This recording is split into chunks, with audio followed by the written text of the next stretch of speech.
সাবধানে যাবি কিন্তু। শুনেছি ওই সেগুন বাগানের পথটা ভালো না, একটু দেখে শুনে যাস বাবা, আমাকে আবার বিপদে ফেলিস না। ছেলেটা চলে গেল, কি যে হয় সেটা একমাত্র ভগবান জানে। ধুর ধুর, কি একটু বুকে সাহস নিয়ে চলে যাব, মা এমনি দিল বুকে ভয় ধরিয়ে। এখন এই পথটা কিভাবে যাব জানি না। যাই, সোজা পা চালিয়ে চলে যাই, আর কোনো কথা বলা যাবে না। আমি চুপচাপ জোরে পা চালিয়ে চলে যাব।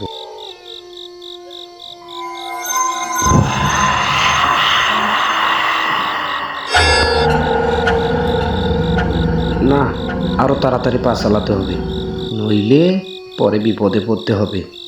শুনে মা যা বলল না, তা শুনে আমার বুকের ভেতরটা এখনই তো ধুক ধুক ধুক ধুক করতেছে। আরে হ্যাঁ, আমার তো মনেই ছিল না যে লোকে বলতো ভয়ের জায়গাতে যদি কৃষ্ণ নাম নিতে পারি তাহলে অবশ্যই ভয় কেটে যাবে। নেই তো দেখি নাম। হরিদিন তো গেল, সন্ধ্যা হলো, পার করো আমারে। হরিদিন তো গেল, সন্ধ্যা হলো। কি রে, সামনে কি দেখা যাচ্ছে ওটা?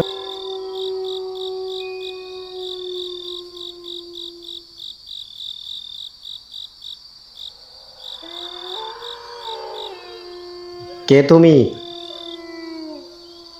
কি হলো, কথা বলছো না যে?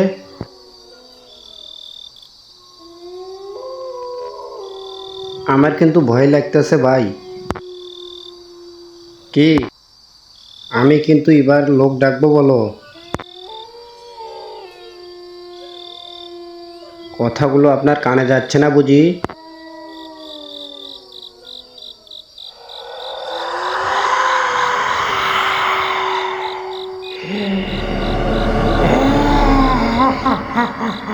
ওরে বাবা রে, গেলাম রে, মা বাঁচা।